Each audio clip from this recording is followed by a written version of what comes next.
자, 11번째 썰 한번 가보도록 하겠습니다. 댓글 컨텐츠고 영상 제목: 지금도 실시간으로 서밋 로봇, 셀프 계산대, 챗봇 상담, 인터넷 뱅킹, AI 일러스트, 사무 자동화 등으로 인해 서비스 직과 사무직은 사라지고 있죠. 라는 영상에 달린 댓글입니다. 사실 이거는 좀 죄송한 얘기지만 좀 여자분들한테 좀 아픈 얘기예요. 왜냐하면 남자분한테 해당 사항이 되겠지만 사실 이건 여자분한테 해당 사항이 좀 많이 되는 거예요. 죄송하지만. 왜냐하면 이런 것들이 많이 등장한다는 건 서비스업의 파이가 엄청 쪼그라든다는 겁니다. 서비스업. 조직간이 체감되시죠? 사실 안타깝지만 여자분들이 절대 다수가 이 서비스업과 이 사무직에 몰빵되어 있는 것은 여자분들 잘 아실 거예요. 이게. 근데 요즘에 이 서비스업과 사무직의 일자리 파이가 줄어든다는 거, 경쟁이 치열하다는 거 체감하고 있죠, 조직간이. 많이 체감되실 겁니다. 저도 이런 썰을 풀기 위해서 한 번씩 사람이 이 자프네릭 가가지고 검색을 해봐요. 이 사무직이 얼마 나오냐, 그리고 뭐 알바 같은 거 얼마 나오냐. 근데 확실히 좀 줄었다는 게 체감이 되고, 그리고 사무직 같은 게 좀 안 좋아진 게 뭐냐 하면 정규직 자리가 많이 줄었어요. 정규직 자리가. 예, 정규직 말고 계약직, 단기직이 많이 늘었습니다.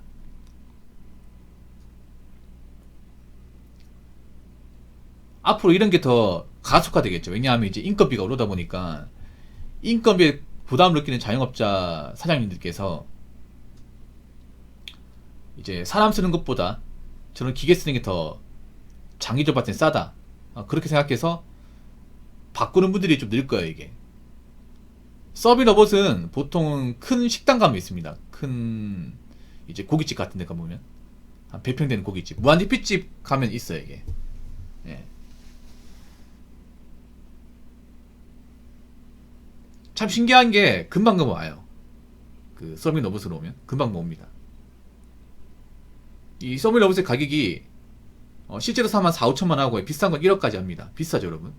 그래서 뭐 자영업자분들이 이거 돈 주고 살 수는 없어요. 근데 이제 렌탈식으로 뭐 달에 30에서 50만 원 내고 렌탈식으로 쓸 수가 있습니다. 저 서빙 로봇 있으면 서빙하는 사람 안 써도 되는 거죠. 보통 서빙하는 사람이 이제 알바 쓰면 한 150은 줘야 되거든요. 한 5시간 일하시고. 예.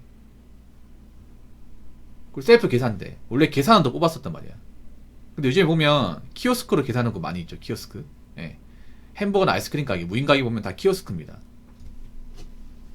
그리고 요즘에 보니까 1인 가게 많이 늘었어요. 1인 문방구, 1인 아이스크림, 1인 편의점, 1인 커피숍, 1인 라면집 많이 늘었습니다. 그러다 보니까 계산 알바가 없습니다. 계산 알바가.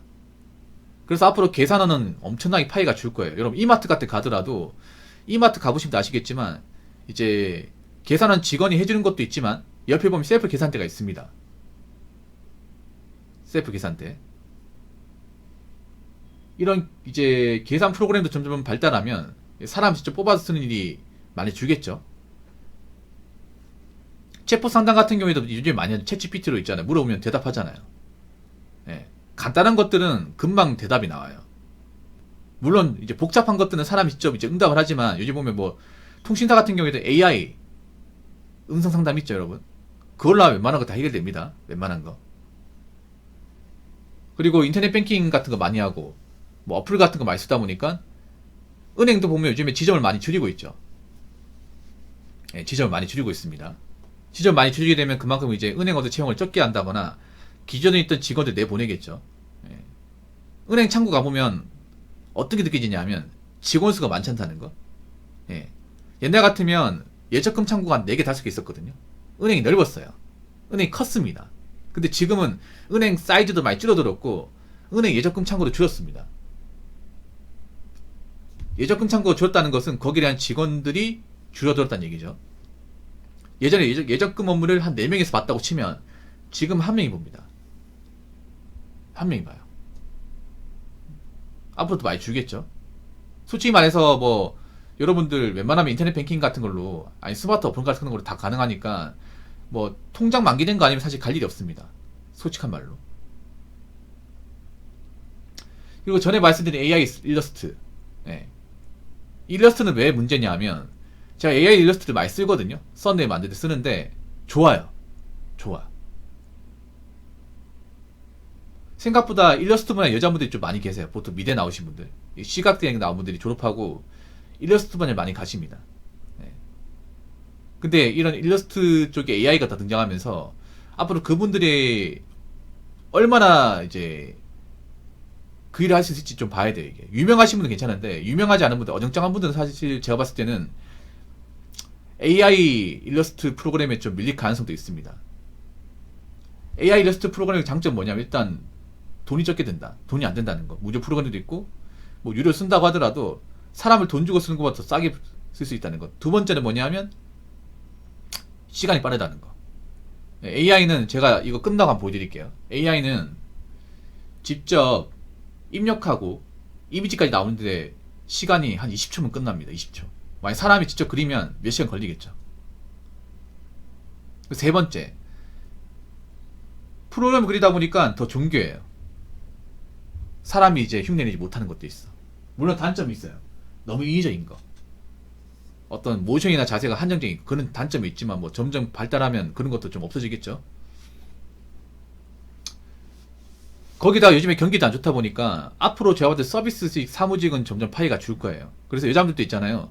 너무 서비스업 사무직만 보는 것보다는 앞으로는 블루칼라 일자리 생각을 해야 돼. 여자분들도. 남자가 일하는 쪽으로 도전해야 돼요. 예. 안 그러면 제가 봤을 때는 정말 좀 직장 구하기 힘들 거예요, 이게. 어쩔 수가 없어요. 만약에 뭐 서비스업과 사무직에서 내가 너무 먼이다. 뭐 그러면 괜찮겠지만 좀 간당간당 하신 분도 있을 거 아니에요. 그 분야에서. 그러면 나는 뭐 기계만층 안 해봤는데 나는 뭐 땀 흘린 거 안 해봤는데 그러면 안 돼. 이제 요즘들도 이제 쿠팡 일하시는 분 많잖아요. 이제 뭐든 해야 돼, 뭐든 살려면 어쩔 수가 없어 이게. 자, 댓글 한번 읽어보도록 하겠습니다. 계약직으로 일하고 있는 제 지인 2명은 계약 연장을 안 해준다고 해서 곧 퇴사한다고 합니다. 이 두 지인 말고도 취직이 힘든 지인들을 보니 개인적인 체감상으로도 확실히 고용시장이 얼어붙었고 앞으로도 안 좋아질 것 같습니다. 저는 이번에 조금 늦은 나이지만 국가직 공무원에 합격을 했는데 안 좋은 경제 상황을 보면 참 다행이라고 생각합니다. 요즘 공무원에 대한 인기가 예전보다 내려갔지만 안 좋은 경제 상황이나 고용시장을 보면 예전의 최고 정점까지는 아니더라도 다시 올라가지 않을까 조심스럽게 예측해 봅니다. 요즘 공무원 처우에 대한 개선 방안이 계속 나오고 있고 특히 저같이 지방에 사는 사람한테 공무원은 여전히 최고의 직장이고 공무원이 되었다고 하면 정말 사람들한테 좋은 평가와 부러움을 받습니다. 그래서 하루하루를 감사하게 생각하면서 보냅니다. 라고 적으셨습니다. 공무원 되시고 축하드리고 중간에 힘들다고 나가지 마세요. 나가면 지옥입니다. 이분 여자분인가 보다. 여자분이고 내가 봤을 때는 아마 일반 행정인 것 같아요. 일반 행정. 요즘 공무원 경쟁이 낮아지고 있다고 하지만 일반 행정은 굉장히 박터집니다. 일반 행정은 아무리 낮아도 80대를 넘어가요. 커트라인도 굉장히 높습니다. 사실 안 좋은 게 뭐냐 하면 제가 느끼는 게 뭐냐 하면 이 사무직도 정규직을 뽑으면 다행인데 계약직을 뽑아요. 계약직으로. 계약직이 뭐예요? 내가 아무리 열심히 해도 일할 수 있는 기한이 정해져 있다는 거죠. 언젠가 나가야 됩니다. 언젠가는. 그리고 계약기간 못 채우더라도 내보낼 수 있어요, 여러분. 물론 계약기간 못 채우고 내보내면 실업급여 받을 수 있긴 하지만 그래도 불안불안하죠, 이게. 뭐 실업급여를 영원히 받을 수 있는 것도 아니고요.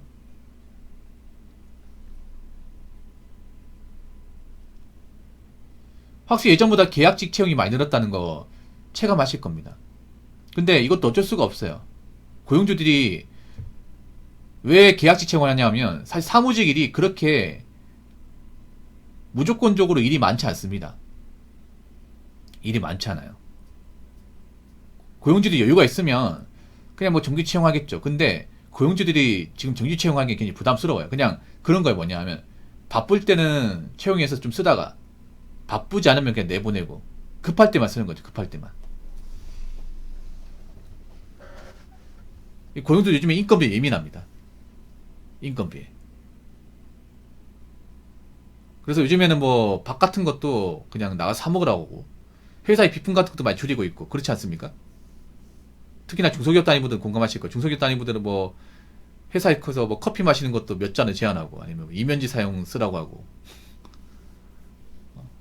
뭐 비품 같은 것도 많이 사지 말라고 하고 그런 압박이 들어오거든요. 그래서 앞으로 계약직 채용은 제가 봤을 때 늘지 않을까 생각을 합니다. 예. 그리고 앞으로 격리 채용은 좀 줄 거예요. 왜냐하면 솔직히 말하자면 사실 격리 안 뽑아도 되는 회사들이 많습니다. 냉정하게 얘기해서. 보통 격리 가는 업무가 뭐예요? 서류 정리, 그리고 어떤 장부 작성, 그리고 손님 응대, 거래처 관리. 보통 이런 일입니다. 맞죠? 근데 그런 일은 사실 사장이 직접 해야 됩니다. 요즘엔 사장이 직접 하는 분도 많아졌어요, 이게. 그 인건비 줄이기 위해서. 격리 프로그램은 뭐 ERP 프로그램이 있습니다. 격리 나라 같은 거. ERP 프로그램 월정에 내고 쓰면 됩니다. 그거 입력하면 돼. 사장이 직접. 뭐 장부 나오는 것들, 서류 나오는 것들 입력해가지고 넣으면 돼요.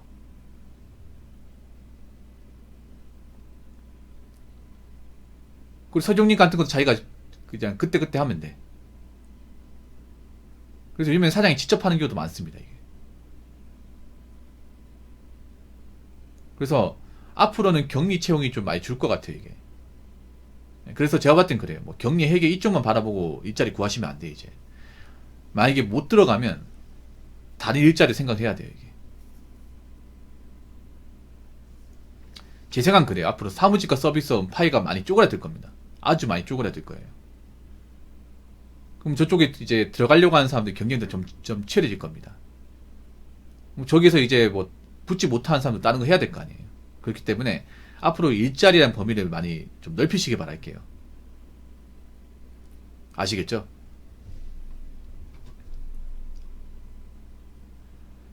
자, 이상으로 11번째 썰 마치도록 하겠습니다.